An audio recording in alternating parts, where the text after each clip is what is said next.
Hey guys, it's Delora Dabbles, and I am on a roll today. I am going to give you guys the review for the graveyard, the Embroidered Graveyard Oracle. All right, so I wanted to point out that everywhere says that this is rose gold, but it's copper. It looks copper, and I love that it looks copper and it doesn't actually look rose gold, because copper is the planet of Venus. And definitely this deck has that beautiful, loving Venus energy, right?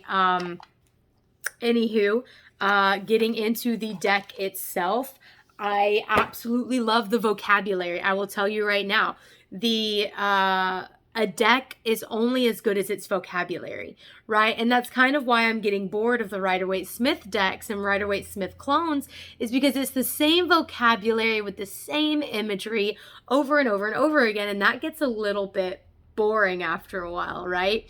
So that's probably why I've been leaning into getting oracle decks and pip decks and things like that more often, if you've noticed. So this deck has a completely different vocabulary, and in my unboxing I didn't really talk about the sections of this book too much. No, my cat scratched my book. You can definitely tell that's a cat scratch. That's okay though, it's not that big of a deal. I'm not a perfectionist at all, not at all. Anyway, I didn't really show you guys the entire and complete table of contents in my unboxing video, and I feel bad about that. But yeah, there's just so many cards in here. So the back of the book has a ton of rituals and stuff. You can pause to read the rituals and the spells and stuff. I knew that she had been making this book more than just a guidebook for the deck, but I did not realize how much quality practicum I would find in this book. It's also, it's not overly beginner friendly. Like it's not overly beginner friendly, but it's also not so bad that a beginner would feel overwhelmed. She really walked a line in writing this book between giving really good in-depth information without overwhelming. And she says all the time that, like, your practice is up to you and it is your decision. If any of this sounds like something that you don't feel comfortable doing, or whatever the case may be, seems too long and drawn out, or you don't have the materials, replace it with what you have locally, because that is what you should be using as a witch anyway. Should be.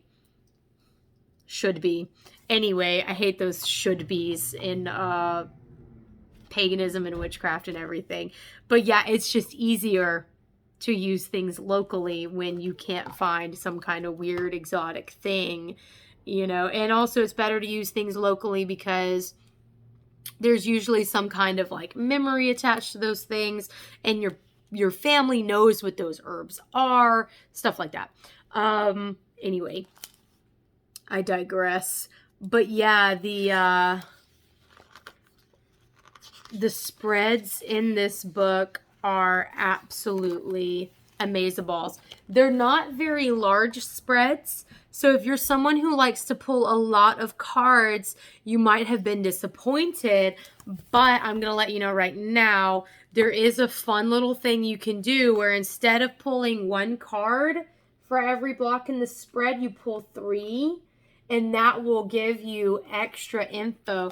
You just have to make sure that you set that intention while you're shuffling. In fact, whenever I'm shuffling for a spread, I will go through and I will just reread these over and over and over again until I really feel that the cards have clicked into place and I'm ready to draw, or until the cards get impatient with me and jump the fuck out of my hand, as they are known to do. This deck isn't especially bad about that, or especially not bad about that, actually. I haven't noticed this deck taking on a kind of calling of its own and doing its own thing. It's very much a tool. And I like a tool that knows it's a tool. Sometimes, especially whenever you're buying used decks or, tools that other people have used, sometimes the tool doesn't realize it's a tool. Cleanse your stuff, especially if you're going to give it to a friend, or if you're done with it and you think, oh, no one at this Goodwill store is going to buy this pot for magic. I bought your pot for magic. I don't know what the fuck you were doing with it. Anyway,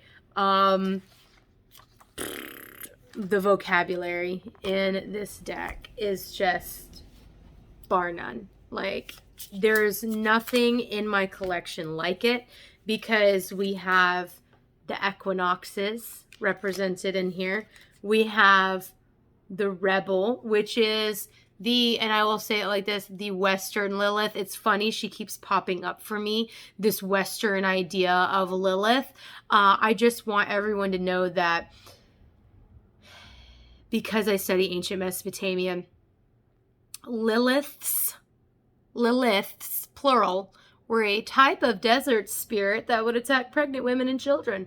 Now, the Western Lilith and the egregore that surrounds her is very much about a woman's rights, right?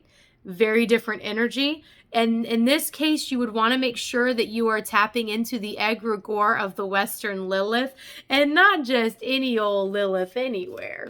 She might be a desert spirit. So just something fun to be aware of. It's what happens whenever you take things from age-old ancient religions without realizing what they are. Familiars.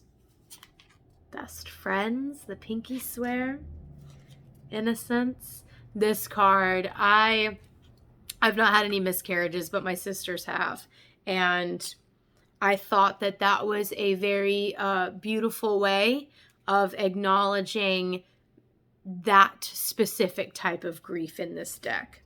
Again, we have the summer solstice, ether, breath between. I like this. This is El from the Norse pagan pantheon. Brother and father.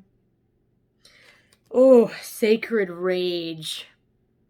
I will say that her whole section, with the crossbones, that whole section, and the cauldron, those two sections have a lot, because you've got Sacred Rage in that section of the deck, and you have Release Tears in that section of the deck. Abundant Intuition in that section of the deck. So I definitely like a good structured oracle deck. Like, it is an oracle deck, but it has sections, right? We have self-love again in the skull section, and we have absolute protection. I love this card. Divine Chaos in the familiars section, the little butterflies. This card has been really popping out for me. She's been acting out. She's been seen. She's like, I need you to see me right now.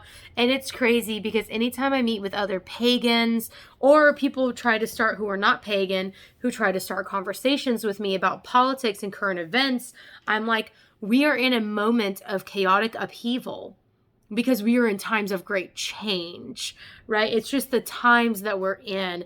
And I feel like the divine chaos in the universe that's causing a lot of these hardships to happen for us hears me educating people about her.